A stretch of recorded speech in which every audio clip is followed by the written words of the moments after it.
au pied du haut Atlas occidental et sur les plateaux d'Omtouga, à l'ouest d'Imintanout, au sud de Sidi El Mokhtar et au sud-ouest de la province de Chichawa, s'érige la vallée de Tarsalt. Elle est à une distance de 20 km de la sortie d'Imintanout sur l'autoroute Agadir-Marrakech. La vallée de Tarsalt, un paradis méconnu, à une trentaine de kilomètres d'Imintanout, une agréable vallée qui représente de très nombreux atouts, beauté, diversité des paysages, richesse du patrimoine naturel, culturel et architectural. La vallée de Tarsalt regorge d'une biomasse diversifiée dominée par la composante floristique qui est certainement influencée par le relief, le climat, l'altitude de la nature des sols. Alors, dans cette vallée, on peut voir, bien sûr, l'essentiel qui concerne la végétation, c'est l'olivier, comme on peut donc le voir ici.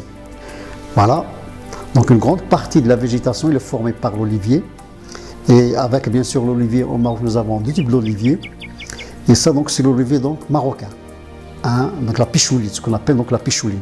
C'est pas comme l'olivier qu'on utilise actuellement, qui est donc espagnol, mais là, c'est l'olivier marocain. C'est-à-dire, c'est une plante qui donne bien sûr donc l'huile d'olive vierge d'une grande qualité. Autre plante cultivée dans la région, c'est le grenadier. Alors le grenadier donc avec bien sûr donc les grenadines avec ses fleurs au printemps. Donc il s'agit sûrement donc du printemps. Et le grenadier donc c'est une plante cultivée dans la région et qui peut former également donc un produit concernant donc l'agrotourisme. Vous le connaissez très bien par sa forme et par ses feuilles.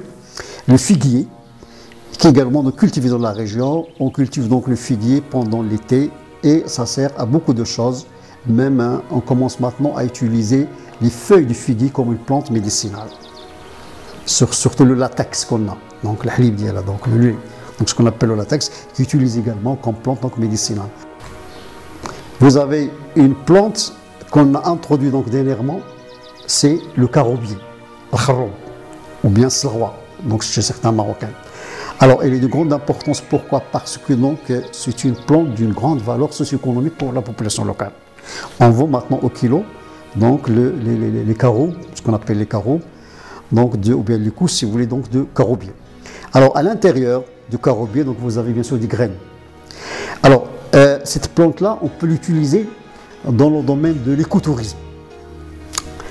On peut, si vous voulez, interpréter cette plante comme une plante de grande valeur socio-économique. Également, donc, l'utiliser de l'Antiquité. À l'intérieur, vous avez des graines de loup-carou, et qui sont utilisées autrefois pour mesurer l'or.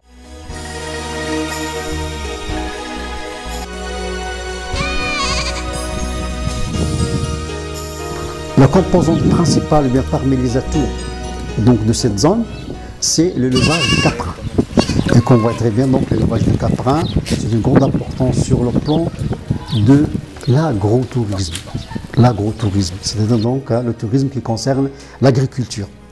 Et les caprins sont de grande importance, premièrement par leur viande, également par donc, le produit laitier, donc, qui concerne par exemple le fromage, à part donc, des chèvres.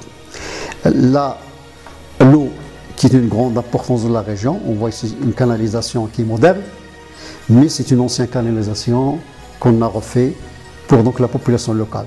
Voilà, comme je viens de dire, l'élevage des caprins qui forme un atout dans le tourisme d'agriculture ou bien l'agrotourisme. C'est une synthèse de l'esprit de la matière qui a produit des ensembles architecturaux d'une grande diversité qui font référence à un savoir-faire artisanal, trouvant son expression dans les formes, la décoration des plafonds et des fenêtres. Après ce patrimoine d'agriculture, ce patrimoine écotouristique, c'est tous les atouts donc, naturels formés par la flore, donc la végétation. Dans la région, on a également ce qu'on appelle donc un patrimoine architectural, patrimoine bâti, avec des motifs bien déterminés. Ce sont des motifs qui nous rappellent, si vous voulez, des motifs donc amazigh, et avec bien sûr donc une structure bien déterminée par la construction avec donc des blocs, quelquefois de grande taille, comme vous pouvez le voir ici, et quelquefois donc sans mortier. Voilà également donc ce type d'architecture, comment donc on a la disposition, et ça c'est un savoir-faire ancestral. Comment nos ancêtres donc ils construisent donc les maisons avec les différentes tailles et également la structure de la porte ou bien quelquefois la structure de portail.